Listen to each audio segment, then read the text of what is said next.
रुद्राय च नमः शर्वाय च पशुपतये च नमो नीलग्रीवाय च शिबिकण्ठाय च नमः प्रवर्ते च युक्तकेशाय च नमः सहस्राक्षाय च शतधन्वने च नमो गिरिजाय च शिबिभिष्टाय च नमो मेधुष्टमाय च शुभते च नमो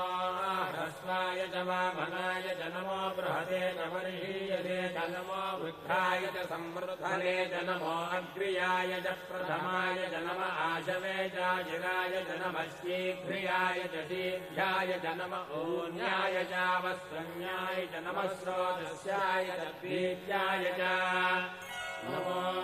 ज्येष्ठाय च कनिष्ठाय च नमः पूर्वजाय चापरजाय च नमो मध्यमाय चापगल्भाय च नमो जघन्याय च बुद्धियाय च नमः श्रोभ्याय च प्रतिशल्याय च नमो याम्याय च क्षेम्याय च नमो उर्भर्याय च